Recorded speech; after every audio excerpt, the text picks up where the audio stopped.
What's up out there, everybody? I hope you're all having a fantastic day. I'm Anthony DeJoya. This is Movies Never Say Die, your home for 80s and 90s retro movie content. This is volume 5 of my Forgotten 80s Movies Worth Not Forgetting series. All the other volumes will be linked in this video for you guys to check out later. Today we have a bit of an action-heavy list, but still a good variety of genres, so let's get into it.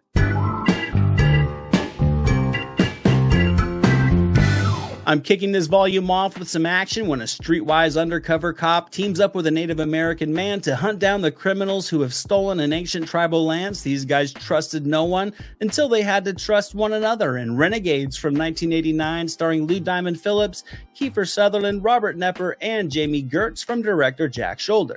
Now, Renegades isn't a groundbreaking film by any means, and the buddy cop formula blended with this clash of cultures has been done time and time again to admittedly better results in the genre, but I still think with that said, there is a modest amount of fun to be found in this little relic of buddy cop action flicks of the past. I think Phillips and Sutherland, they are a fine pair. They don't really command the screen, but they do both have their moments, and I think they do rouse spots of appeal as they proceed through the motions of this traditional plot. I think the banter between Phillips and Sutherland has its amusements. Their bristly chemistry does work well for their roles, and they both are more than capable in the action sequences. There's a collection of enjoyable action set pieces as well, from shootouts to chase sequences and some fist fights, and Renegades really does deliver a dash of it all. And despite the plot progressions feeling a bit like filler, this still is a very easily engaging movie you'll have fun with, even if you'll forget it all by the next day.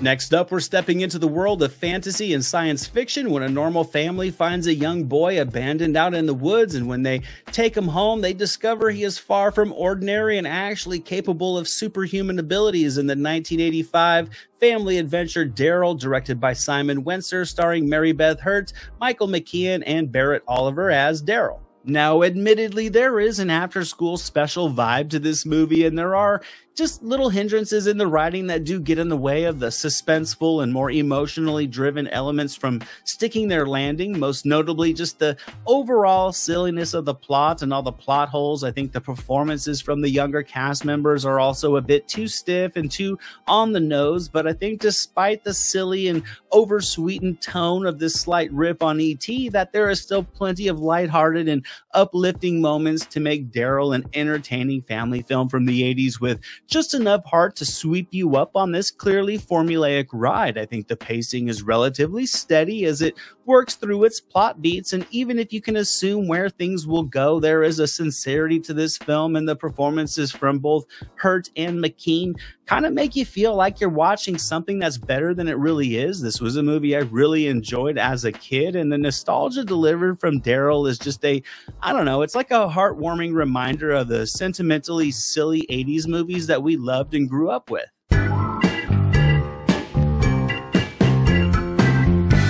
Next up, in my opinion, is an all-time great comedy, a film that may not be so forgotten to all. It's about a man who returns home from the army and teams up with his childhood heroes to take down the neighborhood crime lord in the 1988 blaxploitation comedy I'm Gonna Get You Sucka, written, directed by, and starring Keenan Ivory Wayans, as well as Bernie Casey and Antonio Vargas and Steve James and Jim Brown and Isaac Hayes and many more. To me, satire comedy doesn't get much better than I'm Gonna Get You Sucka, and Wayans' laugh-out-loud satirical spin on the 70s blaxploitation film is just filled with sharp writing and endless comical scenarios and just a buffet of comically brilliant performances. This movie really moves fast, the music is the pulse, and the ensemble cast provides a just huge collection of likable characters, all with their own varying personality types. This is a movie that's just having fun with itself, and you naturally have fun with it, as it's like sitting down for this movie is kind of like traveling back to the 70s, and it's still a great time all these years later. The cast is filled with familiar faces, and everybody just really does go all in on these performances. The humor isn't worried about being offensive, it just keeps its foot on the gas. And while this movie may not be forgotten for some more hardcore film fans, I think casual movie fans or those still growing into their cinephile status may have not taken this hilarious ride yet. This next little forgotten gem is filled with action and suspense when a war hero will embark on an undercover mission deep inside Russia to find and steal the most sophisticated plane ever crafted in the thrilling 1982 adventure Firefox, directed by and starring Clint Eastwood, as well as Freddie Jones, Kenneth Cawley, David Huffman, Ronald Lacey, and Nigel Hawthorne. This is certainly not peak Eastwood, and Firefox is admittedly not without its flaws. Primarily the length, hovering around 2 hours and 15 minutes, in my opinion, is about 30 minutes longer than it needs to be. This does result in some lulls where the film gets a bit too talky. It's also a bit too sanitized with its PG rating. However, I think this film has aged surprisingly well over time, and I do think that Firefox is one of those slower paced action thrillers that are a good time to sit back to on like a rainy weekend when you don't have anywhere to be.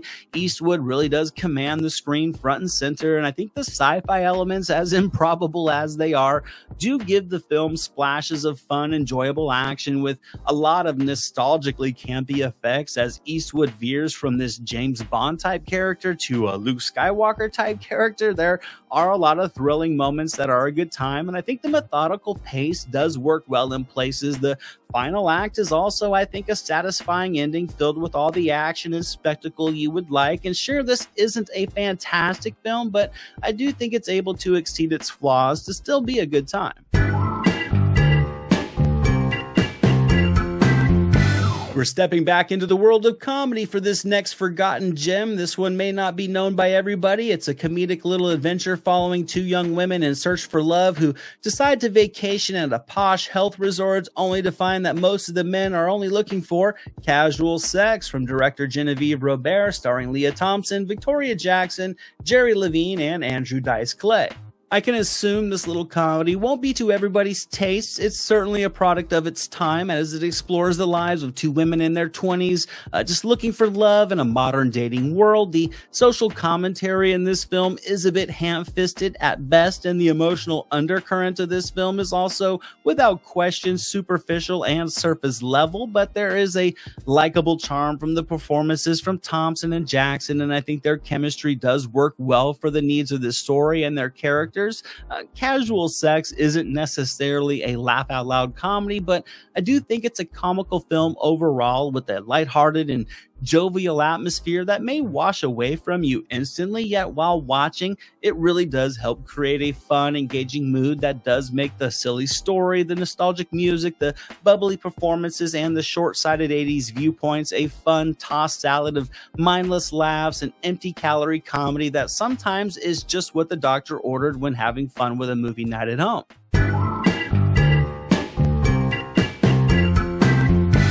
Now, this next movie will certainly not be to everybody's taste, but if you were a kid in the late 80s and you liked the WWF, then you know exactly what I mean when I say this next ridiculous movie is the definition of magically ridiculous, when Hulk Hogan would essentially play Hulk Hogan in 1989's No Holds Barred, directed by Thomas Wright, also starring Tom Tiny Lister Jr., Kurt Fuller, and the beautiful Joan Severance. Now, this movie essentially plays like it was written by a child inside of an adult's mind, and since it's been noted that Vince McMahon and Hulk Hogan wrote this film over a weekend in a Florida hotel room with presumably boatloads of cocaine, I do think the notion tracks. This is far from a good movie. There are so many ridiculous moments in it, and it's actually so bad it's sort of good. I think Hogan's acting is terrible. The technical crafting of this movie isn't very good, but God bless Kurt Fuller, who comes in to act his ass off and give this film the cartoonishly vile villain it needed. This movie essentially plays out like a 90-minute wrestling vignette where the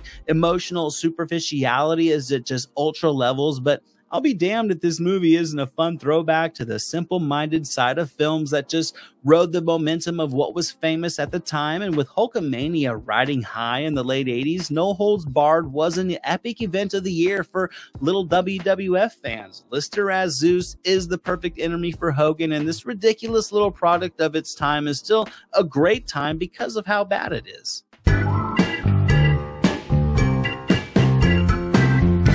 This next comedy features a couple of legends, and it centers on a minor league baseball player who must spend $30 million in 30 days in order to inherit $300 million, but there are some rules that will make this comically difficult, and Brewster's Millions from 1985, directed by Walter Hill, starring comedy icons Richard Pryor and John Candy, as well as Lynette McKee, Jerry Orbach, and Pat Hingle. Now, both John Candy and Richard Pryor have been funnier in other films, and when putting them together, you would expect the result to be a non-stop riot. That isn't necessarily the case with Brewster's Millions, a little comedy that does deliver plenty of amusement despite not maybe living up to its potential. This is a movie that should have gone all in on the screwball comedy, and it's one that ultimately takes itself a tad too seriously at times, which does hinder the pace and the humor. However, I mean, Candy and Pryor are still Candy and Pryor. They're awesome together. They have their individual moments, and in this wild story, they are a good time. Many of the jokes do land. A good amount of the comical sight gags and situational humor works as well. And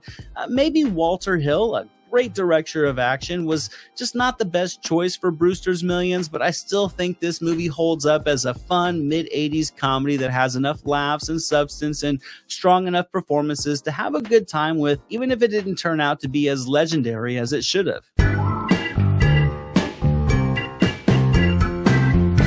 We're heading out into the wilderness for this next little movie that also may not be so forgotten by everybody, as it does have a small cult following and explores an unforgettable summer when a group of teens head out into the great outdoors in Whitewater Summer from 1987, starring Kevin Bacon, Sean Astin, Matt Adler, Jonathan Ward, and Carolyn McWilliams, from director Jeff Bleckner. You know, I really do enjoy this movie for the simple adventure that it delivers, and also for being a bit of the technical mess that it is. It is the traditional teens out in the woods story where the leader turns into a bit of a dictator, and when these kids rebel, Whitewater Summer admittedly is filled with plenty of fun drama and spots of effective tension. The performances work. They're not perfect, but I do actually think that works for the needs of these characters and for this movie. The tonal shifts, though, from the lighthearted adventure wilderness to the fracturing of this group and the dynamics of this group and the differing personalities, can be a bit jarring, as the first half of the film does feel a bit different in tone and atmosphere than the back half. I don't think the direction is that great either, but the film still manages to work well at being a thrilling, entertaining summer adventure flick, complete with this odd narration from a clearly aged Astin, which in itself feels like an emotional contrast to the rest of the film. Yet all this stuff together, the film still earns itself as a place on the forgotten 80s gems list. This next action movie is another one of those that also has a small cult following, and it's without question a relic of its time, as it follows this CIA agent who must race to find a lost superweapon somewhere in the Mediterranean before it can fall into the hands of a ruthless KGB agent in 1988's Black Eagle, directed by Eric Carson, starring Sho Kosugi, Jean-Claude Van Damme, and Doran Clark. You know, this is far from a great action movie, but with the international locations and a relatively fast-paced story and a lot of action and Jean-Claude Van Damme in a very early role just soaking it in as the bad guy, I think all this together does make Black Eagle a good time. This film does go through the motions, but it still does those motions effectively to deliver a thrilling ride with great martial arts action, as both Van Damme and martial arts legend Sho Kosugi go head-to-head. The story overall may lack some pop, but it is more than enough to connect all the action, which is the strongest aspect of this film, as you would hope. I think both Van Damme and Kosugi showcase tons of great agility in the action department, which really does make Clark's job as the director easy, as he can just sit back and just frame the actors working through the choreography that overall is surprisingly intricate and thrilling enough to make Black Eagle a worthy 80s hidden gem.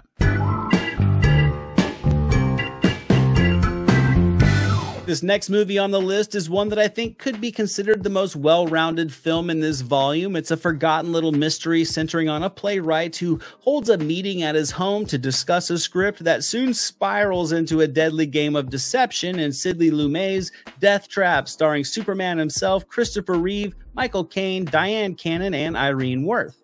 This is easily one of the more forgotten films in this volume. It's not a flashy movie. It really does thrive on the writing and the performances to capture your imagination as it explores the layers of the human psyche, from lust to envy to greed and more, and how they dictate your actions, your decision makings, and your outlooks on things. You really do have to be in the mood for a dialogue-heavy film like this, but if you are, then I think Deathtrap is a very well-crafted mystery drama that keeps an engaging pace and an appealing element of unpredictability as well.